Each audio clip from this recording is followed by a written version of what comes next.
Gabi po sa atin lahat. Tayo po ngayon ay nagkakatipon dito sa harap ng dito sa Plaza Miranda, sa harap ng simbahan ng Quiapo. Kaya po ito sa mga nakikinig po ng mga kapulisan, huwag po kayong mag-alala, mapayapa po itong grupo na to. Etong mga grupo na to ay hindi po nanghihikayat ng gulo. Kaya po kami rito sa harap po ng Quiapo Church para po bukas ay manalangin tayo na sana yung mga grupo, iba't ibang grupo bukas ay manatili po yung kapayapaan. Alam po natin na galit na yung mamamayan. Alam ko po, pati po yung mga kapulisan, yung mga militar, yung mga kasama natin sa gobyerno mismo ay nagagalit dahil kitang-kita naman po kung paano nila ninanakawan ang kaban ng bayan. Nakakatawa po ang ating Pangulo dahil nakigalit din po sa mga tao. Hindi ko po alam kung ano naintindihan po ba ng Pangulo natin yung kahulugan po ng pamumuno. Siya po ang Pangulo ng Pilipinas, kaya dapat siya ang pangunahing lulutas ng mga suliranin. Ang ginawa po ng Pangulo, nakigalit. Galit na galit daw ang Pangulo sa mga kapalpakan, sa mga ghost project. Galit na galit ang Pangulo sa mga malalabnaw na mga semento ng flood control projects. Ang nakalimutan yata ng Pangulo na siya namumuno at sa kanyang ika-4 na taon ng panunungkulan, naglabasan niyang ganitong korupsyon. Lantaran po ang korupsyon dito sa Pilipinas.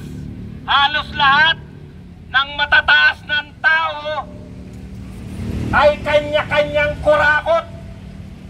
Kaya po ang mga Pilipino galit na galit, pero nananatili pong payapa ang mga Pilipino. Sabi nga, no, tayo po ay nagpasimuno ng mapayapang revolusyon. Pero hindi po nararapat na sinasamantala yung kapayapaan ng mga Pilipino. Hindi po nararapat na porkit ang mga Pilipino ay masayahin, tayo po ay patuloy na binubudol. Mga kapatid, narito po sa harap ninyo, no, natutuwa po ako at narito po yung mga social media vloggers. Dahil sa totoo po, ito pong mga nakaharap sa atin ngayon, pinagpapasalamat po natin dahil ang mga nasa harap po ninyo ang tunay na nagdadala ng balita. Dahil yung mga mainstream media ay wala nang ginawa kundi ayunan. Hanggang kailan magbubulag-bulagan ang mainstream media na nagbabalita po ng mga pabor lamang sa mga magnanakaw. Etong ating mga nasa harap, nagpupuyat, mga vlogger, yung mga vlogger natin na pagod na dahil sa pagko-cover ng mga ganitong mga paglalabas ng mga sama ng loob ng mga kababayan natin. Dahil po sa kanila nakakarating sa mamamayang Pilipino kung ano ang tunay na nagaganap. Dahil ang mga mainstream media po natin ay hindi na po nagbabalita ng katotohanan. Sila po ay kasabwat ng mga magnanakaw, mga bayaran na media. Ito po, nasa harap ninyo ang mga tunay na nagbabalita kung ano ang tunay na hinaing ng mga tao. Itong mga vloggers, mabuhay kayo. Ngayon, magpakailanman, magpasawalang hanggan. Amen. Sana buhay pa tayo bukas dahil nagpaulan kayo lahat. Panawagan po namin, no, sa mga Pilipino, makilahok po tayo dito po sa mga grupo na kapayapaan ang hinihiling. Kapayapaan habang nagpo-protesta. Kapayapaan habang naniningil tayo. Sinisingil natin ang mga magnanakaw sa gobyerno.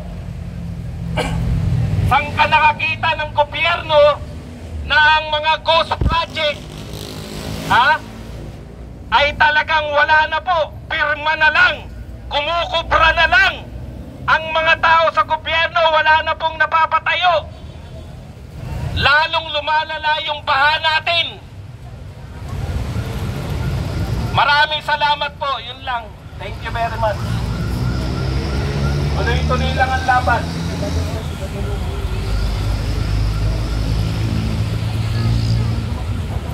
Mga kapatid, narinig po natin ang sentimento ng ating kasama na si Kuya Bad sa nangyayaring katiwalian sa ating gobyerno. No? Isa lamang po yun sa napakaraming problema ng sistematikong nakawan, sindikatong pagnanakaw ng ating mga korap na politiko. No? Narinig po natin. Ngayon po, nananawagan tayo sa mga kasama natin dito, sa mga taong dumadaan upang samahan po kami manalangin ng kapayapaan, pagkakaisa laban sa gagawing kilos protesta kinabukasan. No, inaanyayahan po natin ang mga kasama natin dito na magtirik ng kandila. May mga kandila po tayo dito sa likod. Para na rin po sa pananawagan natin ng maayos at mapayapang pakikibaka kinabukasan. Alam na ba po natin na iba't ibang grupo, iba't ibang political parties ang lalahok kinabukasan upang manawagan ng accountability sa ating gobyerno, upang manawagan para matapos na ang kahirapan ng bada Pilipino. No? Tinatawagan natin sila upang magtirik ng kandila dito ngayon sa Plaza Miranda. Okay. Yung mga gusto pong magtirik ng kandila, inaanyayahan po namin kayo dito.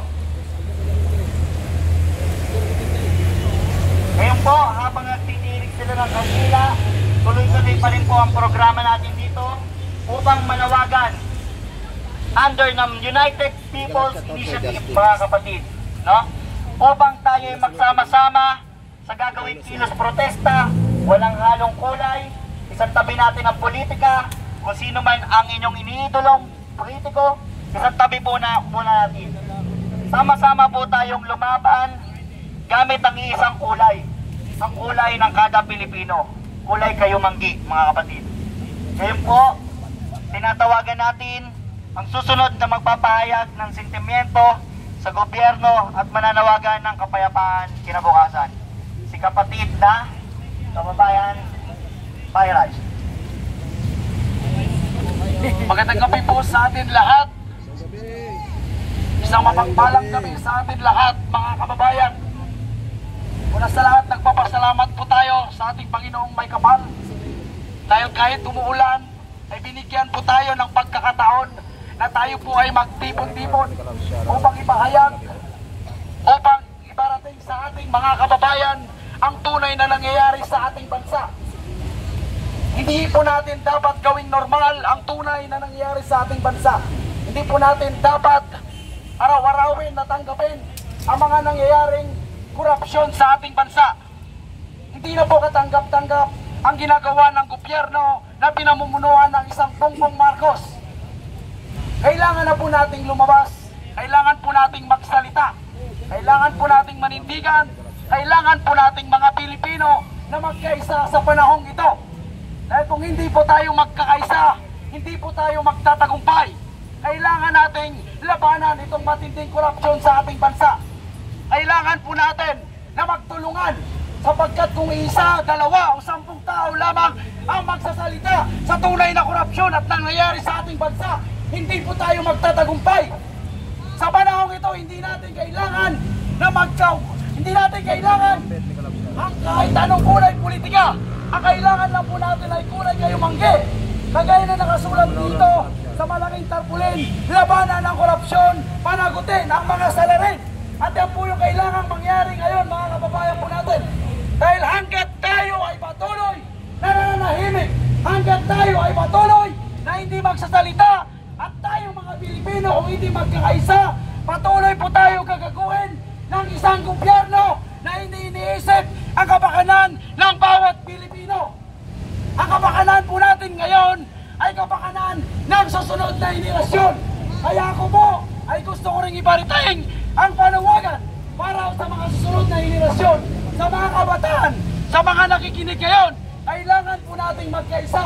Alam natin na may grupo na gagawa ng iba't ibang malawakang kilos protesta. Bukas, mayroong sa Lunita, mayroong po sa EDSA, at mayroon po sa Liwasang Bonifacio.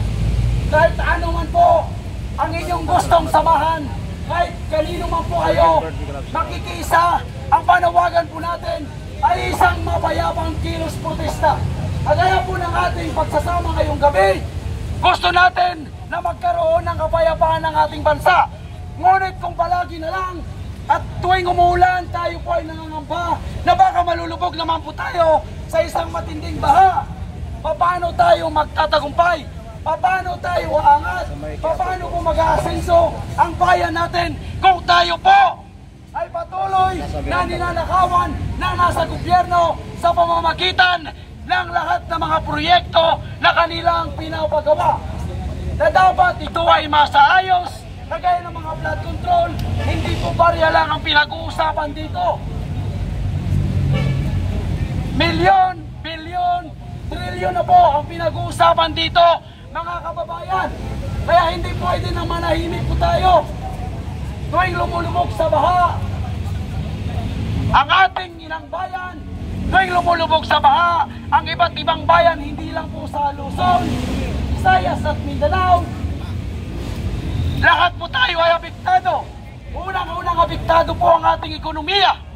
At ang nakasalalay po ang kinabukasan ng bawat sambayan ng Pilipino sa ating ekonomiya.